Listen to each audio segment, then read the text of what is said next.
Ditto to those words. Amen, 100%. The beauty of the cross, redeemed. It just means you have been bought with a high price. Jesus bought you back off of the slave block of sin. Hey, aren't you glad that it's not our sins being covered because of an animal sacrifice we made just for a year or two? But rather, He took away the sins of the world forever. Amen? Amen. Redeemed by the blood of the Lamb. Forgiven forever.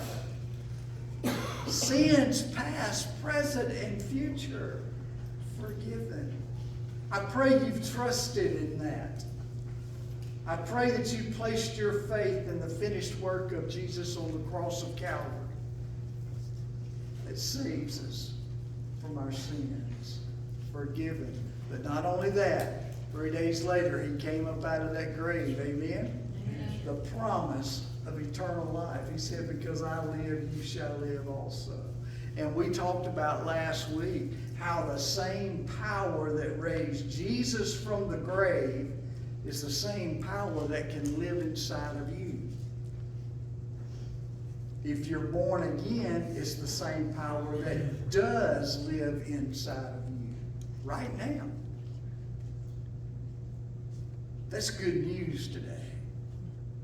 That we can walk in power. And so last week, yes, we talked about how we need to tap into that power. Amen? Amen. How we need to plug into that resurrection power. We talked about how we all need God's power. Amen? Yeah. I need it. I need it each and every day. So how can God's great power be ours? We talked about last week. We said, first of all, we've got to plug into the power of prayer. And then we've got to plug into the power of love. We talked about that, right? How that first church was a loving church.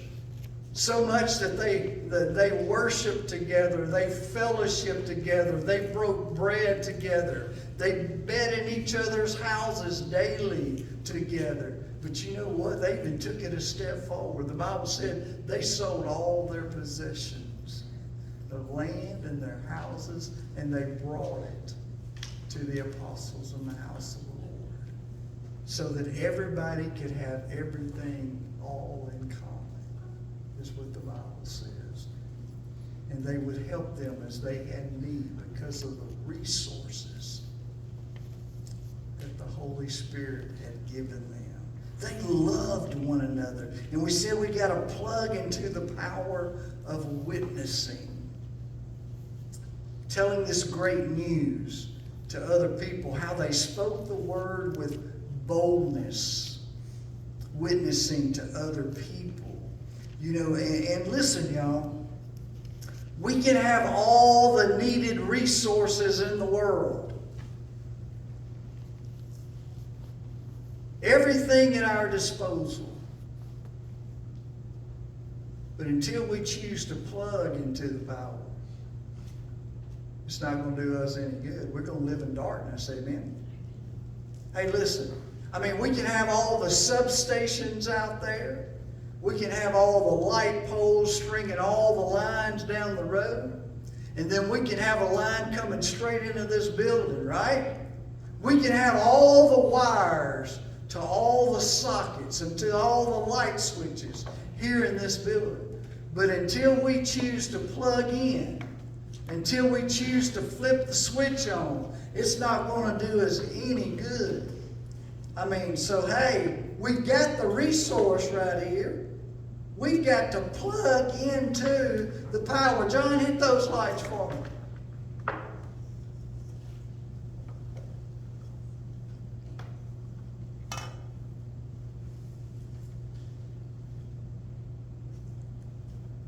Complete darkness, except the two back rooms now.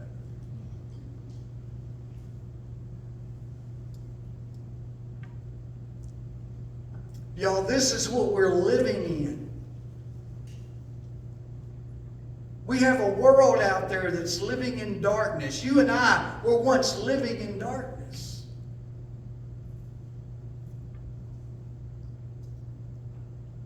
And that's where we stay.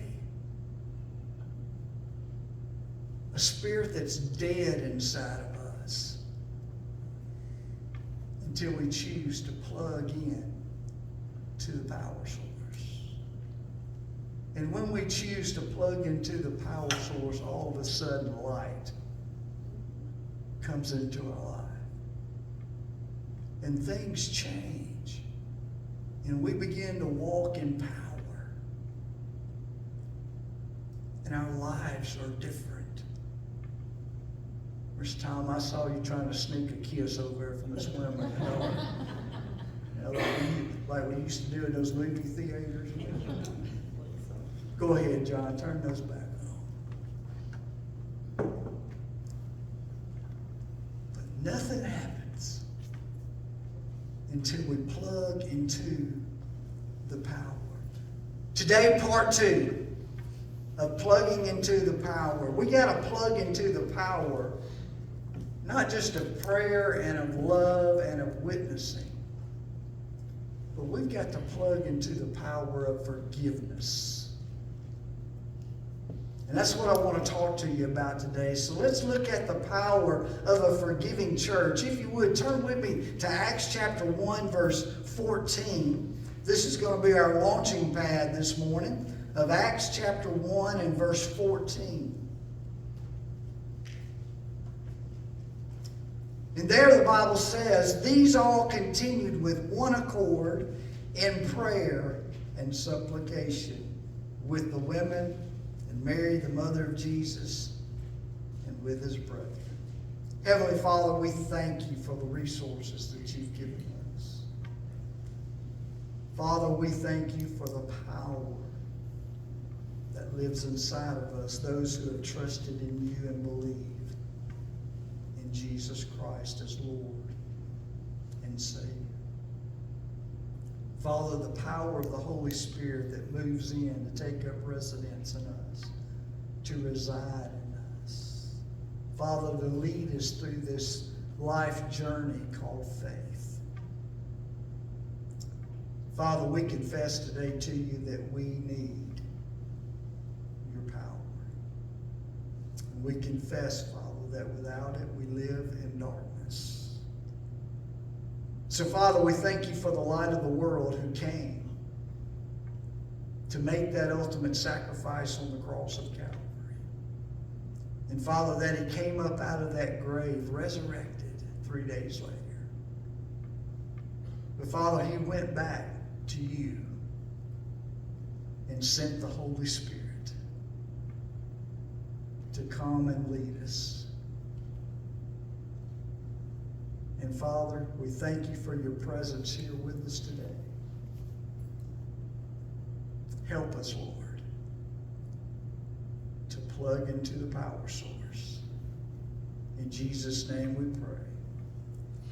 Amen. So let's just take a moment together this morning and just look at a united church. And as we saw last week, a united church with great power, amen. So they moved with power, man. They moved with boldness, and they turned the world upside down. Notice here that they were all of one accord in our text, in prayer and supplication in the upper room. Over in Acts chapter 2, in verse 1, it talks about how they were all praying together in one place on the day of Pentecost. Hey, it's important for Christians to come together in one place and to be together and to pray together. And of course, how they were all of one heart and soul in Acts chapter 4 in verse 32, having all things in common. We mentioned they were sharing things together. Listen, y'all. That this church had many potential problems. I mean, there could have been a lot of problems there. Think about it. Peter had denied Christ 3 times. That could have stirred up some ugliness in the church if they would have let it. I mean, it could have caused infighting within. Thomas, he had doubted the resurrection. They could have chose to kick him out, right? Hey, you ain't one of us if you don't believe. We saw him. I know you weren't here today that he came. But we saw him. Resurrected. I mean, the women had gone to the tomb to do the work of undertakers. They could have chose to shame him because they didn't trust that he did what he said he was going to do, be resurrected in 3 days. I mean, he told them several times before he died, amen. They could have shamed him. But it was love that enabled them to forgive and to shake the world upside down, according to Acts chapter 17 and verse 6, how I told us that last week. So again today, let's consider the power of a forgiving church. Y'all, I see that there are 3 Bible calls to forgiveness that I want to talk to you about today. First, forgive to restore a brother. Forgive to restore a brother. We find that in the book of Matthew in chapter 18. Matthew chapter 18, in verse 15 through 17, it says, "Moreover, if thy brother shall trespass against thee, go and tell him his fault between thee and him alone. If he shall hear thee, thou hast gained a brother. But if he will not hear thee, then take with thee 1 or 2 more, that in the mouth of 2 or 3 witnesses a word may be established. And if he shall neglect to hear them, tell it to the church. But if he neglect to hear the church, let him be unto thee as a heathen man and a publican." Forgive to restore a brother. And so as we see here, y'all, it's a straightforward, simple plan. So your brother has sinned against you, the Bible says. It says you go to him alone, not telling anyone else. You go to him alone, it says. The main thing I want you to catch here is your brother sinned against you. You go to him. Not, well, he's the one that did it. He's going to have to come to me. The Bible says you go to him. Listen. You go to him immediately. Praying for reconciliation as you go. Get the Holy Spirit involved.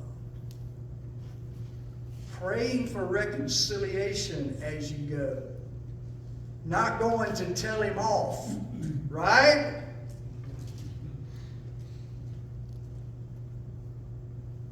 Praying for reconciliation, and you lovingly tell your brother what divides you. Now notice I said lovingly there. Because listen, here's the honest truth. Hard attitude is everything when you do this. It's everything. The attitude that you go to your brother with. You go to him lovingly, praying for reconciliation, because hear me, church, that's the goal. Is to be reconciled to your brother. The goal is not who's right and who's wrong when you go. I promise you, the Holy Spirit don't care who's right and who's wrong. What He cares about is that you're reconciled to your brother. Heart attitude is everything. If he responds, you forgive him and are reconciled to him. If he does not respond, the Bible says that you go to the church in an effort to gain your brother. It says first, you take 2 or 3 with you and go back to him. Remember, you've gone to him alone. He refused to repent,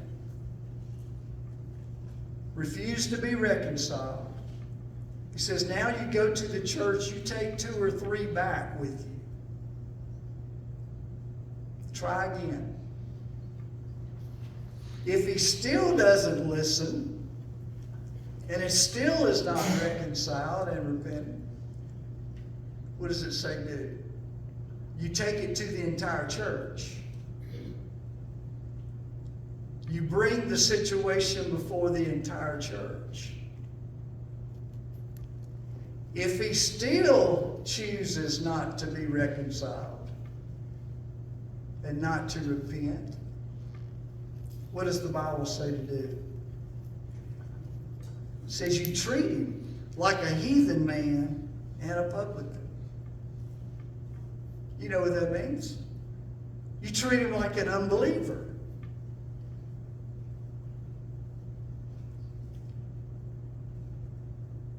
Are unbelievers members of the church? No, we call a believer, a member of a church, a born-again believer, right? And the Bible says treat them like an unbeliever. In other words, you withdraw fellowship from them. You withdraw membership from them. Now, keep in mind, that's not a permanent thing. That's a temporary thing. Because the whole goal is what? Reconciliation. The point of doing that is to put it upon that person's heart and to burden their heart so much that they do repent. And when they do repent, you welcome them back into the fellowship. But until then, we have to treat them like an unbeliever. That's not Brother Jeff's words, that's the Holy Spirit's words. And we withdraw membership. So first, forgive to restore a brother. The second Bible call is to forgive so that your prayers are not hindered. We find that in Mark chapter 11, verse 25. To forgive so that your prayers are not hindered. Who wants their prayers to be answered? Amen. Not all of you raised your hand. That scares me.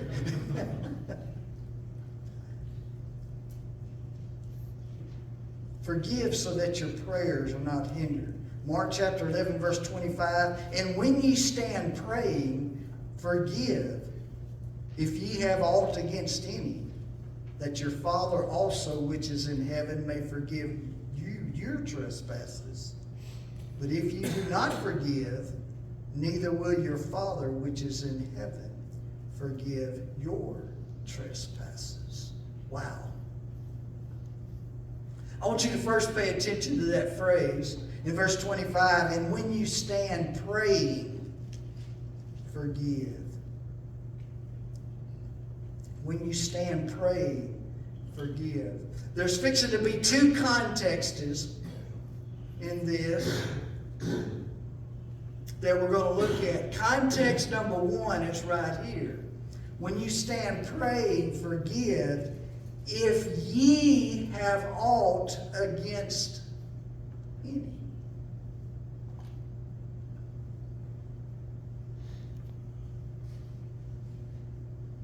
if you have aught against any, and you come pray, he says, forgive. Context number 2, this one is if you have aught against any. Back in Matthew chapter 5.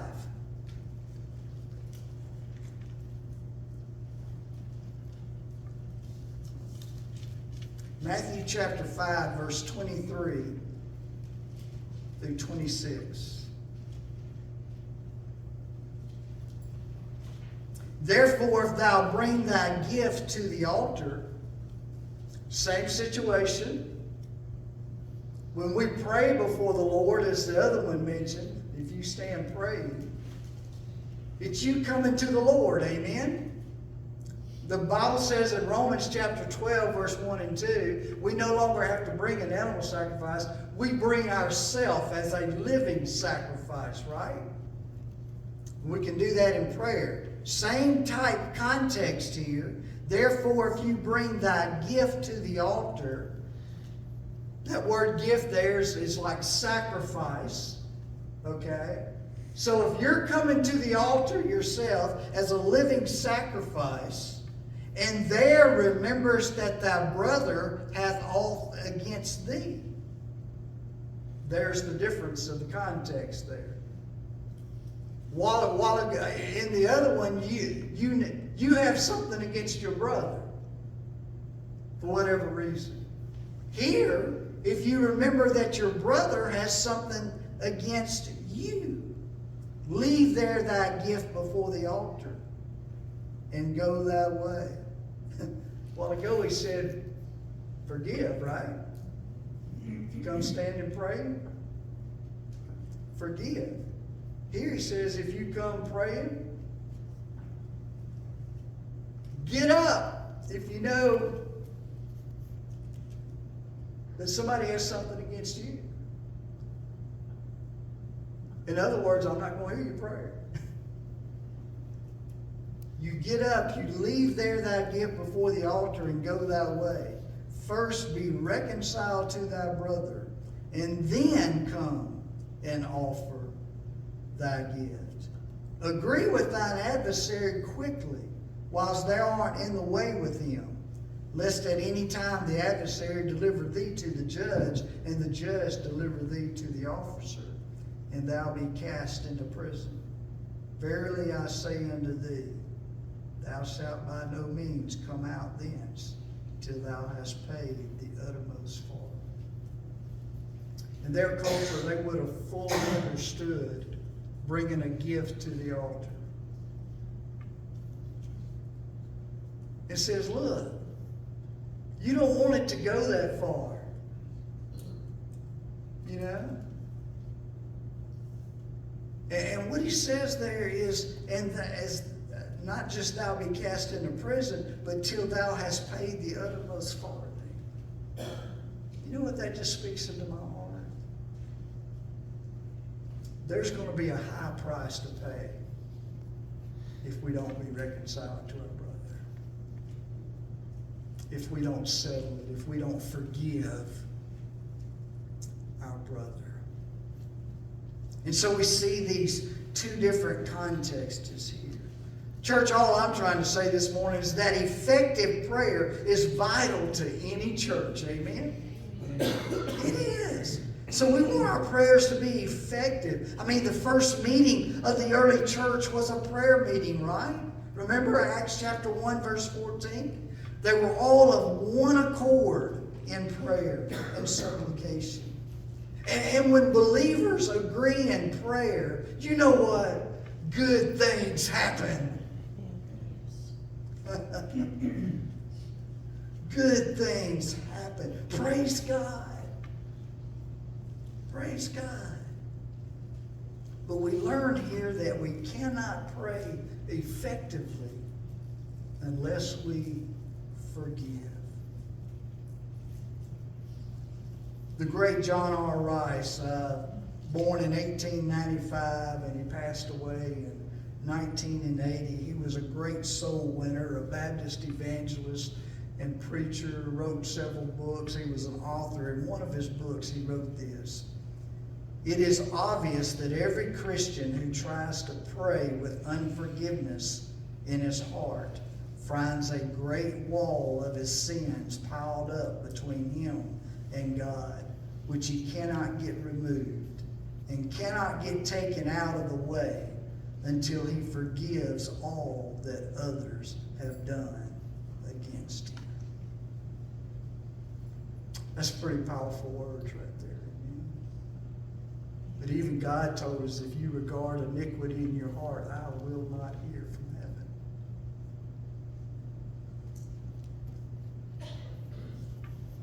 So God is telling us today that the lack of forgiveness can keep your prayers from being answered. I need my prayers answered. I want God to hear my prayers.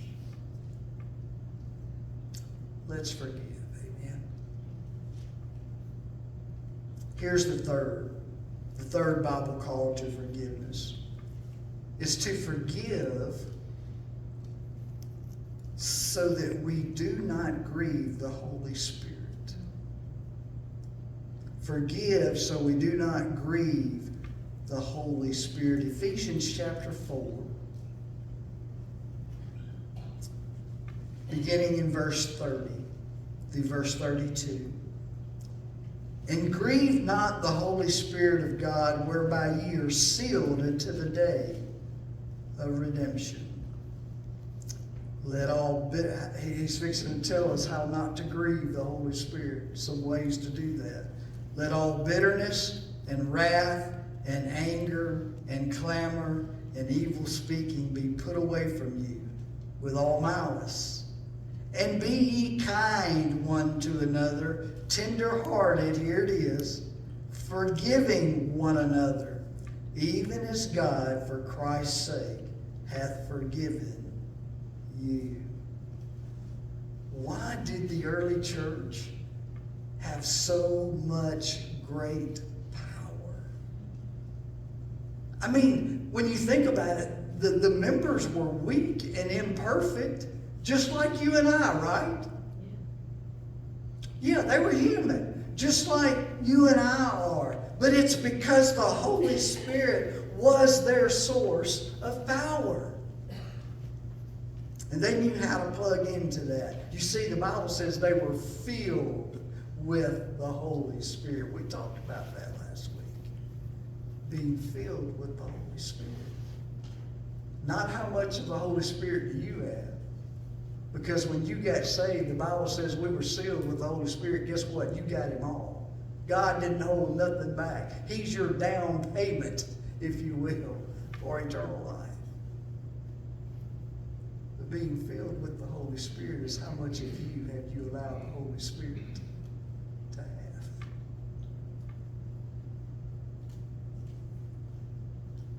How submissive are you to His will in your life? So, here the Bible teaches us that when we do not forgive, we grieve the Holy Spirit. So when we stop grieving the Holy Spirit, guess what? His power flows through us. Like that river that never shall run dry we talked about last week. Continually flowing through us. Hey, we said that our vision statement is not just God in us, having a relationship, not just God with us growing in Christ, but we've got to have God through us. Amen? We've got to have Him working through us, that river of life flowing through us so it can flow on to other people. We want our cup running over so it'll flow over onto other people and change other people's lives as well. And when we stop grieving the Holy Spirit, that's what happens. His power flows through us. Hey, That means that Spirit-filled people, according to this passage, are not in bondage to things like malice and anger and clamor in their life. They choose to be healed instead by forgiving other people. Do you realize when you do that, it heals you? Listen, unforgiveness does nothing but poison you. It is a poison. It's a cancer inside of you. And when we hold that unforgiveness in you, it'll destroy you. But when we forgive, it brings healing power into our life. And listen, we can forgive. You know how I know that? Because the Bible says we have been forgiven.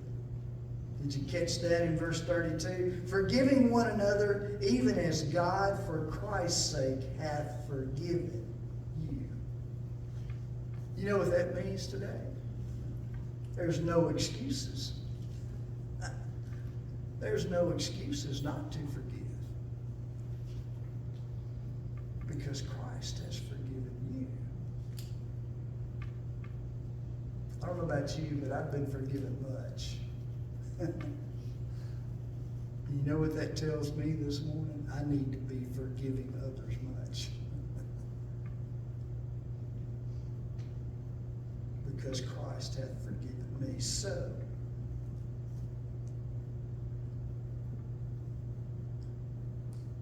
here's our going away question. Who awaits your forgiveness today? Who awaits your forgiveness? Here's your challenge, and here's your promise. The challenge, go to that waiting one. The promise, you'll not go alone. Isn't that good news today? The Holy Spirit will go with you. As a matter of fact, the Holy Spirit will go before you. Every time I've had to put these into practice, it was obvious that the Holy Spirit went before me. And my brother and I have been reconciled every time without failure. I can't guarantee that every time without failure you'll be reconciled. But the Lord told us how to handle that if the brother chooses not to be reconciled. He told us how to handle that. And we just need to be obedient to the Holy Spirit and trust Him. The Holy Spirit will go with you and before you. That's a promise I can tell you today. If He lives in you, right? If He lives in you.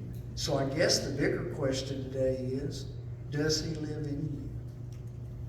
Because when we trust Jesus as our personal Lord and Savior, everybody wants a Savior, right? They want hell insurance, fire insurance, if you will. But is He the Lord of your life? Is He master? Is He ruler? Is He boss? Do you go to Him and report for duty daily? Lord, here I am, your servant. What would you have me to do today? When we make Him Lord and Savior of our life, the Holy Spirit comes in, takes up residence, resides. Yes, that same power that raised Jesus from the grave lives inside of you. So have you done that? If not, I want to invite you today to come as we sing this hymn of invitation, as David and the musicians come, and we're going to sing this hymn of invitation. I want to invite you today to come. If the Holy Spirit's moving in your heart, to come and receive Christ as Lord and Savior. Just settle it today. No need to leave here today without settling. Listen, we don't know what tomorrow holds, amen. We don't know what this afternoon holds. Tell you a little quick story about that. My brother was telling me yesterday. He goes to the little OK Corral church right down the road on Cooter Bonnet. The little Cowboy church there. You know a lot of folks that go there.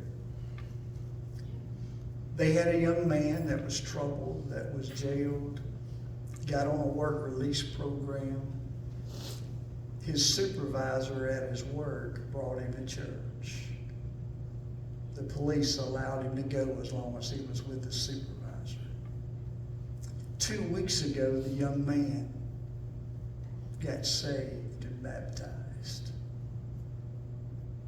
Joined the little motorcycle ministry that they have there, where they go out and minister to other people in jail and things like that. He joined that ministry. Man, they were just loving it. Night before last, he got killed in a motorcycle wreck. Praise God, he got saved 2 weeks ago. Amen. Amen. Gave his heart to the Lord. We know he has a home in heaven today. But we don't ever know what tomorrow holds. We never know. So if the Lord's moving in your heart today, you come and you trust him. Be obedient to his call as we sing.